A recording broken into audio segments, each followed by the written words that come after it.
நீங்க வீட்ல பழைய சாதம் இன்னும் சாப்பிடுறீங்களா?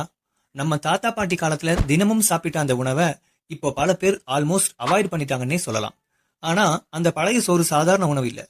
அதுல இருக்கும் ஆரோக்கிய ரகசியம் நீங்க தெரிஞ்சுக்கிட்டீங்கன்னா மறுபடியும் நீங்க சாப்பிட ஆரம்பிச்சிடுவீங்க.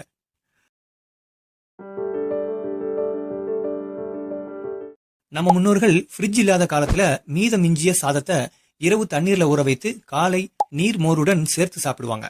அதுக்கான காரணம் வெறும் சூடு தணிக்கிறதுக்கு மட்டுமல்ல, உண்மையில் அது ஒரு நேச்சுரல் ப்ரோபயோட்டிக் ஃபுட். இதனால் அவங்களுக்கு குடல் ஆரோக்கியமும் வெயில் காலத்துல உடம்பு குளிர்ச்சியாகவும் இருந்தது. கொஞ்சம் சயின்ஸ் பக்கம் போகலாம். பழைய சோறு சாப்பிடுவதால நம்ம குடலுக்கு நல்ல பாக்டீரியா கிடைக்குது. இது டைஜஷனுக்கு ஹெல்ப் பண்ணுது.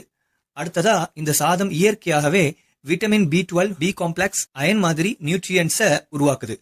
மூன்றாவதாக பாடிக்கு ஒரு கூலண்ட் எஃபெக்ட் தருது. அதனால ஹாட் சம்மர்ல பழைய சாதம் சாப்பிடுறது நம்ம உடம்ப டீஹைட்ரேஷன்ல இருந்து காப்பாத்துது. சுருக்கமா சொல்லணும்னா குடலுக்கான மெடிசனும் சம்மருக்கான எனர்ஜி ட்ரிங்க்கும் ஒரே உணவுல கிடைக்குது. ஆனா இப்ப பல பேருக்கு ஒரு கன்ஃபியூஷன் வரலாம்.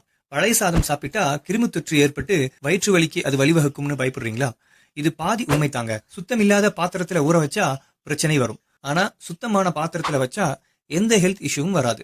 அதுக்கு பதிலா அது நல்ல பாக்டீரியாவே உருவாக்கும். சரி, எப்படி சாப்பிடுறதுன்னு பார்க்கலாம்.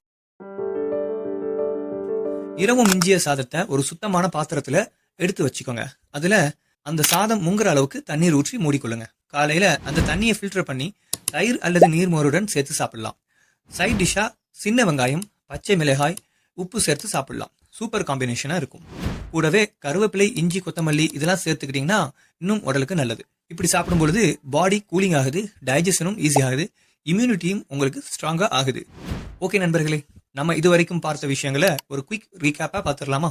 பழைய சாதம் சாப்பிடுவதனால டைஜஷன் இம்ப்ரூவ் ஆகுது, நேச்சுரல் ப்ரோபயோட்டிக் கிடைக்குது, விட்டமின் பி காம்ப்ளெக்ஸ் ஃபார்மேஷன் நடக்குது, சம்மர் ஹீட்ல பாடி கூல் ஆகுது, இம்யூனிட்டி எனர்ஜி நல்லா இருக்கும்.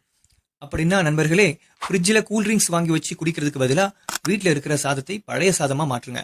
ஹெல்த்துக்கு சீப்பான பவர்ஃபுல் மெடிசின் இதுதான். இந்த மாதிரி பாரம்பரிய உணவு ரகசியங்கள் பற்றி உங்களுக்கு இன்னும் தெரிஞ்சுக்கணும்னா நம்ம டெய்லி ஹெல்த் தமிழ் சேனலை சப்ஸ்கிரைப் செய்ய மறக்காதீங்க. பெல் ஐக்கான பிரஸ் பண்ணி வச்சுக்கோங்க.